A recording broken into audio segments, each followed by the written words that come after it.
after I'd gone to bed behind the drapes hung between the kitchen and the side room. My dad was gone. He'd taken one look at Our Lady Grandma and bolted out the door, never even pausing to say hello. It was Mom and Grandma in the kitchen.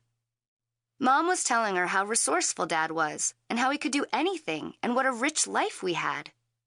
From the bed next to mine, Stella said, "Mom's a dreamer." In the kitchen, Grandma said, "Rich! This is a rich life." My mother charged on. "Money isn't everything, Ma," she said. "And why you go and let him name that boy Crick? What kind of name is that? Sounds like he was raised in a barn." My parents had had an agreement. Dad got to name any boys they had, and Mom got to name the girls. Dad told me he'd named Crick after a clear little creek that ran beside the house they lived in at the time. Once, when I used the word crick in a paper for school, the teacher crossed it out and wrote creek above it. She said crick wasn't a real word. I didn't tell Dad that, or crick either. Mom named her first girl, my sister, Stella Maria. Then I came along, and she must have been saving up for me, because she named me Domenica Santolina Doone. My name means Sunday Southern Wood River. I was born on a Sunday, which makes me blessed, Mom said. And at the time, we lived in the South beside woods and a river. My name is pronounced in the Italian way, Domenica. Domenica Santolina Doone. It's a mouthful, so most people call me Dinnie. In the kitchen, Grandma Fiorelli was steaming on. "You ought to think of yourself," she said. "You ought to think of those children. They could be in a school like the one your sister works in. Your husband needs a real job." "He has a real job. Every 6 months, basta," Grandma said. "Why, he can't keep a job for more than 6 months at a time. What does he do anyway? Why didn't he go to college so he could get a real job? How are you going to get out of this mess?" "He's looking for the right opportunity," my mother said. "He could do anything at all. He just needs a break." Grandma's voice got louder every time she started up again. She was bellowing like a bull by this time. "A break! Ridicolo! And how is he going to get a break if he doesn't even have a college education? Answer me that." "Everybody doesn't need a college education," my mother said.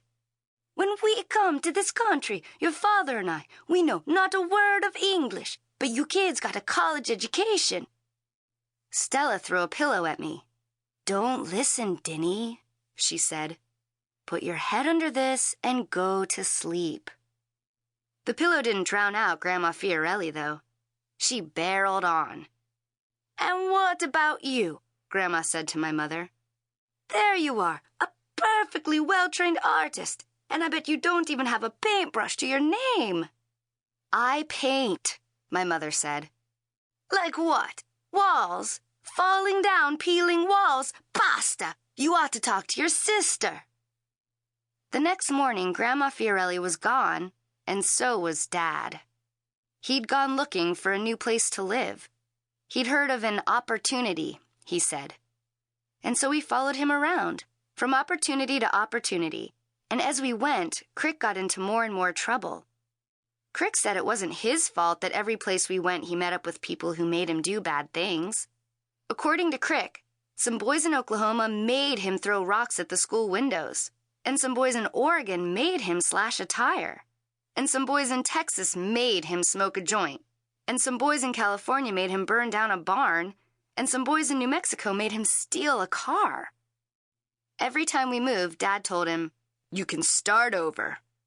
And with each move, Stella got quieter and quieter. Within a week of our reaching a new town, there'd be boys pounding on the door day and night wanting to see her. All kinds of boys. Tough ones, quiet ones, nerdy ones, cool ones.